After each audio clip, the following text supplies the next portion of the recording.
Hello, my friends. I'm Mortimer James, and welcome to the world of the creepy and the caffeinated, of coffee and conspiracies. Welcome to Tales from the Dark Roast.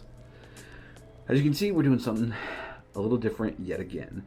So, for the end of the year wrap, I wanted to personally thank everyone that's come on the show so far to talk about their experiences and to share that with us. It's meant a lot to me to be able to have this creative outlet, to be able to talk with people about their experiences. And so I can't express how thankful I am for all my friends and family that have come on the show. It was brave of them to do that, to face any sort of ridicule that might pop up, though admittedly with my views, not a big deal, but still, there's that possibility. So thank you guys for your bravery and for coming on the show. I appreciate it.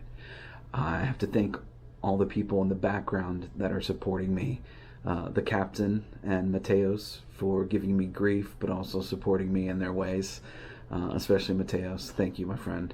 And Swank, you know who you are. Thank you again. I know we don't talk as much as we should, but you've been a big support and help, especially over the last, 6 to 7 months. So I appreciate that, my friend. And most of all, I have to give a thank you to my wife, who has dealt with me kicking her and my daughter out of the living room so that I could use my good microphone for some of the recordings and not have to go to a laptop. So, baby, thank you. Thank you very much for supporting me in this. And last but certainly not least, I want to thank the girls. Chatty and Iron Swine. You ladies have been outstanding and have offered me a lot of advice and helped me guide the show in a direction that is where we're headed right now. And I have to thank you for that. You guys have been great. So, also, as part of the end of the year wrap, my friends, mainly the girls, and a couple of other people that I play DMD with have had like some really open, kind of like round table conversations about the paranormal, UFOs, ghosts, aliens, Bigfoots, the whole gamut of things. And when we were talking, it made me realize that I may have had some experiences, whereas I don't consider them to be paranormal. Once I've told the stories I'm about to tell you, they kind of decided that they were paranormal. So I'm going to tell them to you guys, and you let me know what you think. Did I have a paranormal experience and just not realize it? Or is there a better explanation for everything?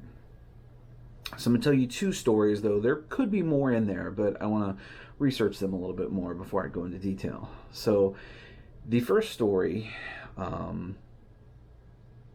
is about a ghost that I may or may not have had an experience with.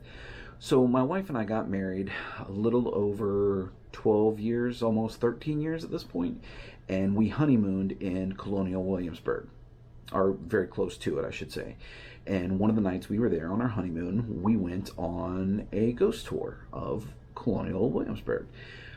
We got married in January, though, so there was snow on the ground. It was incredibly cold, and because it was so cold, they did not want to have everyone walking around outside. So what we ended up doing is going to the main inn, tavern there, and we had hot cider, and we sat around a fire. We got free mugs and some pins, and the ladies giving the tour talked about things that had happened within the inn itself and on the grounds. So it was still really, really interesting and a lot of fun. And I think it started at like 10 or 11 o'clock at night and went for a couple of hours, I want to say. Again, nearly 13 years ago, so pardon if my memory is not the best. But we're in it, and they're telling us all these different stories, and we're all sitting around the main hearth and, drinking our cider and having a great time. And they tell us that in the room next to us is an antique mirror that's been hanging on the walls for, 150, 200 years or something odd like that. And people report that they'll take pictures of this mirror. And in the picture on the mirror, sometimes they see faces or people standing. Ooh, I'm getting goosebumps just thinking about this.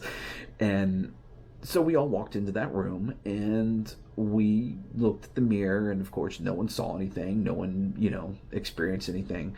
But as they filtered out of the room, me and one other gentleman stayed back with our cameras and we're taking pictures of the mirror. And it was very dark. Like I said, it was at nighttime. They didn't have any of the lights on within the inn itself, just the fire in that main room. And so we're standing there. There's some light coming in through the window behind it, or through the windows behind us. And as we're taking pictures, all of a sudden we hear behind us something thud and bang. And he and I both quickly turn around, and behind us we can just see on the outside of one of the windows, but we can see the silhouette of like a head and shoulders in the window. We can just see the shadow, so the silhouette of somebody from outside banging on the window. Now, of course, we realize that, people do sleep on premise. So we figure, they knew they were given a tour and somebody just decided to mess with us and bang on the window. So we laugh it off, finish our pictures, and we walk back into the main room. When we walk back into the main room, everyone there, and I want to say there were probably 10 to 15 people in the room, including the tour guides, they all blamed us, said we were trying to scare them. And we had to tell them, no, we didn't do that. That was somebody banging on the window behind us.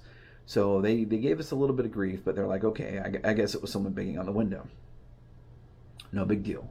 They continue telling us the stories about how one lady, I guess, was in a bathroom in the inn, and like somebody was banging on the door, but there was no one in the inn besides her. All sorts of stuff like that. So it was a great tour. If you ever get a chance to go up there and they're still doing it, highly recommend it. So my wife and I, we get ready to leave, and we decide we're going to walk around the grounds for a little bit. It's still very cold, but there's plenty of light, and we've got a map, and they told us, here's a place where there's lots of activity, and here's another place. I'm like, okay, cool. So we start walking, and as we walk out of the inn, and I'll see if I can find a picture of this and post it in as a link below. But as we're walking by the inn on the outside, we pass by the window where I saw the silhouette and somebody banged on the window. As we walk by it, I realized this window the bottom of it sits almost 6 feet off the ground. And there's a large hedge underneath it, like at least 1.5 feet, 2 foot deep, and it comes up almost to the bottom of the window. So if someone knocked on that window and they were tall enough for me and the other guy to see their head and shoulders, were they like 6'7", 7 foot tall? Like, how big or how tall would this person have to have been for us to see the silhouette of their shoulders and their head? I don't know. And like I said, it could have just been that they knew we were getting a tour that night, so they could have set something up. Maybe there were two people, somebody, picked somebody up real quick, and they knocked on the window, scared us, and they ran away giggling like schoolgirls. Maybe it was somebody in maintenance walking around, and he had a step stool with them, and he knew, again, they were giving a tour, and I'm gonna get him good. And so he put the step stool down and climbed up and pop, pop, pop, banged on the window, and then took off. I don't know. I'm torn. I don't feel like it was a paranormal experience. It scared the crap out of me, obviously, but it didn't scare me in the sense that like I felt a presence or there was something there. It scared me because it was a jump scare. Something loud banged behind me as we're concentrating on something ahead of us. So that's my first story. Did I have a ghost? did I have a ghostly encounter? Was it paranormal, or was it just someone being a jerk and trying to scare us? Which, in case it was, mission successful. Me and that guy both jumped out of our shoes. Good job. Uh, so there's that. And that's the first story. The second story is a series of interconnected stories that kind of all comes together in what I would probably consider my most irrational fear. So I am petrified of being abducted by aliens. And this comes from my mother saw a UFO when she was a teenager, and it was a very life-changing experience for her. And when she tells the story, you can tell it affected her. And growing up, I heard this story, and it put in my mind, okay, there's something out there. Now, she doesn't say it was aliens. She doesn't know what it was. Story for another day, but it affected her. So growing up, I was affected by it by proxy. And again, in one of these roundtable conversations I had with my friends, I can trace a lot of psychological damage back to that story. So keep that in mind. And as time goes on, our story progresses. I saw a movie called A Fire in the Sky. Now, it's very different from the factual accounts that have been given about the experience. And I can't remember the guy's name right now. Oh, man. I can't remember right now what the guy's name was, but what he said happened is very different from what the movie portrays. And the aliens in the movie are intentionally scary. Like that was a choice by the production company, by the studio, to make these things scarier, to get more of a rise out of the audience. So I get that. But A Fire in the Sky absolutely ruined me. Then X-Files came along, and that's the main drive of that story is Mulder's sister Mulder's sister Samantha is abducted by aliens. He witnesses it. He kind of shuts that memory off, but then he remembers it, and he spends the entirety of his life trying to get her back and to figure out what abducted her. Aliens, not aliens, who knows?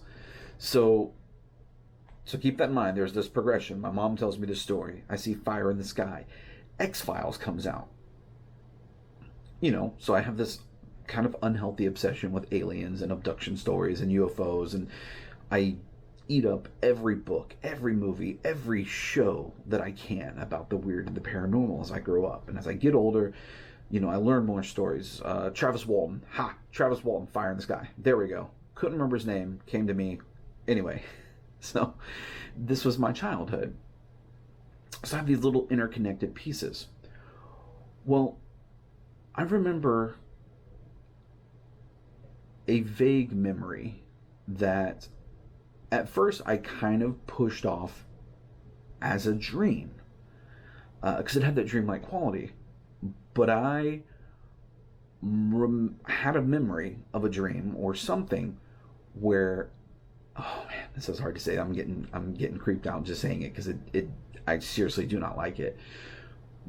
But I have a memory of seeing 2 or 3 gray aliens in a hallway in one of the old apartments that we lived in when we lived in military housing near Norfolk, Virginia.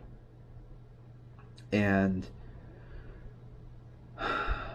I have this memory, but it seems dreamlike in quality to me. So I can't say if it actually is a dream or if it's a memory. But I know that I did not remember it or dream it until I was much older, probably well into my early 20s. The memory is from when we lived in a place when I was in 2nd grade. So there's a disparity there in the timeline. Was this a repressed memory, or was this just a dream and me filling in stuff? But over the years, there's some other things that have happened that have made me curious if I've had some sort of experience that I have blocked out. But I sleptwalk a little bit as a kid, more as a teenager, because I remember waking up in weird places. I know I have woken up wrapped up in my sheets in my bathtub, like my sheets from my bed. I've woken up in my bathtub wrapped in my sheets. Again, this is when I was a teenager, high school, so 15, 16-ish. Um, and then, no, I'm sorry, it was earlier than that. I was still a teenager, but I was probably 13 or 14. We hadn't quite moved back to Florida yet from Virginia.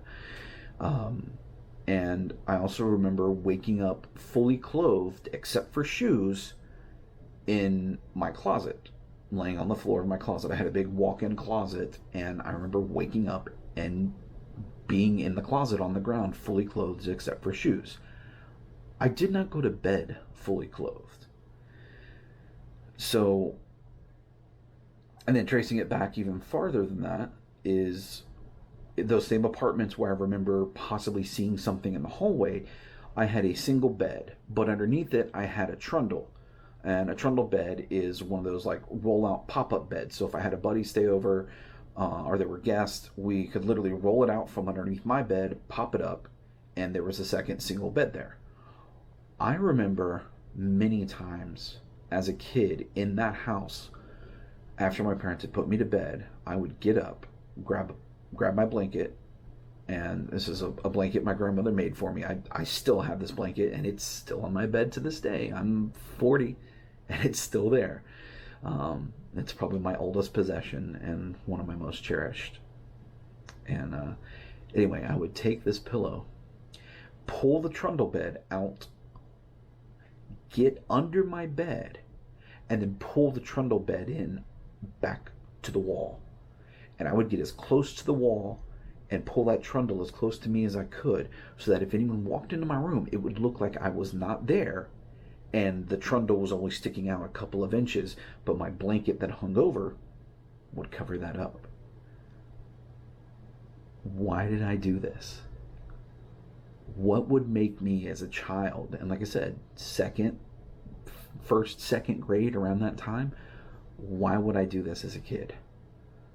Why would I hide myself? And I remember doing this. There's no dreamlike quality to this. I remember this specifically. What was I hiding from? And then why did I have this memory 10, 15 years down the road where I'm remembering seeing grays walking down that hallway? Again, it could just be my mind putting together memories and stories and pictures and fictions that I've read and watched from all these other different sources, and putting something together that scares the crap out of me. To this day, I don't like thinking about it. I don't like the idea that, have I had some sort of interaction? But again, I can't tell for sure. And the memory is dreamlike. There's no finite quality to it that feels real. But again, people who have had abduction experiences talk like that. They use those terms, and I don't know. I don't want to call that one or not yet. So yeah, that's the way that's gonna go. So those are my two experiences where I may have had something happen, but I can't guarantee it. Again, the first one with the ghost at Colonial Williamsburg may have been somebody messing with us because they knew we were getting a tour that night. And then the aliens in the hallway and the memories and all this weird stuff I did as a kid, again, that could just be me being a weird kid and putting a lot of false memories and ideas together with a very overactive imagination. And anyone that knows me will know that, yes, I have a very overactive imagination. Always have, even as a child and all the way now into my 40th year. So there's that. I don't know. Well, what do you guys think? Would you say paranormal on either of those? Aliens? False memory? Screen memory? I don't know. Again, I there's nothing special about me other than some crazy imagination going on. So I don't know why anyone would want to abduct me. But there you go. There's my two weird experiences Um, I have one more micro experience, but I can't say that I mean, it happened, but I didn't see it. I wasn't witness to it. But when I was filming the interview with my sister, we had just stopped the interview. I had just hit record, so everything was stopping, but we were still on camera together. And we're sitting there, and we probably spent 5-10 minutes talking and chatting, and just saying goodbyes basically. And she goes, "Hey, is there anyone in the house with you?" I said, "Well, yeah, my daughter is in her room, but she's not." I told her to basically stay in there until I call her out so that I could use the good microphone again. And she goes, "Oh." And I instantly was like, "Why?" She goes, "Well, I didn't want to freak you out at the time, but just a moment ago I saw someone behind you." And I've never had any weird experiences in my house. I've never felt uncomfortable in my house. And the way the camera was set up is that it would have been facing basically the entirety of my living room, some of my dining room, but mainly behind me was the kitchen. So was there a hungry ghost in my kitchen? I don't know. Again, I didn't see this, so I can't attest to it. But she was dead serious about it, and there was no hesitation, no nothing when she told me. So I don't know. Again, I do not know, guys. So again, end of the year wrap. I want to thank all my guests that have come on, all my ghost hunting buddies, friends and family that have come on and had an experience. Jacob Cruz, I really want to thank you, man. You really opened my eyes up with the Annie Jacobson book, and it's been a blast having you on, and I can't wait to have you back on. Drusilla Nix, thank you for helping me come up with the idea and the name and getting things started, and for being my very first guest. I really appreciate that. So guys, there are going to be a couple of little changes, or major changes actually, to the show format coming up very soon.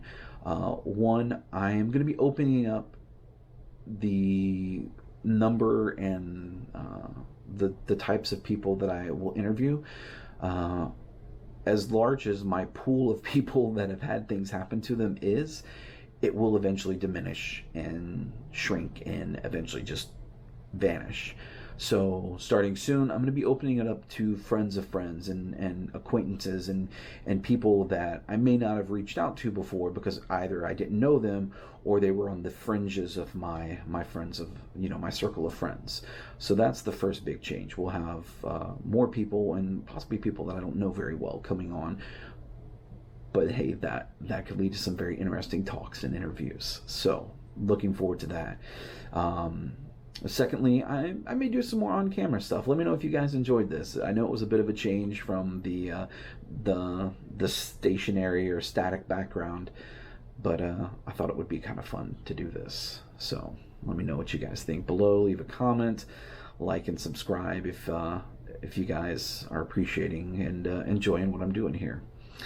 Last thing, I am going to be taking most of January off. It is unseasonably hot here in Florida. I think it was 82 or 83 today as a high. So originally this was supposed to be a fireside chat. I was going to record outside at my fire pit, but it's just too hot and muggy to get out there. So you guys get this instead. But I'm going to be taking most of January off. I've got some stuff coming up with my family. I'm going to try to maybe do a little camping, just having some fun. But starting probably the last week of January, the last Friday of January, we'll post up our first episode of the new season. May have some new music for you guys coming from a good buddy of mine. And yeah, man, I'm just really looking forward to the new year. There's going to be a lot of stuff going on. Man, this is fun. I'm having a lot of fun with this. And I hope you guys will stick around, and please leave me a comment, like and subscribe, all that fun stuff, and we'll see how it plays out. So for now, guys, thank you again. I appreciate it. Remember to follow us on all the big socials, Instagram, etc., etc., etc. I'm not even gonna go on. You guys know. Smart. So again, thank you guys very much, and I'm Mortimer James, and if you have a dark story to tell, I have a pot of dark coffee to share with you. So, for Tales from the Dark Roast, have a good one, guys.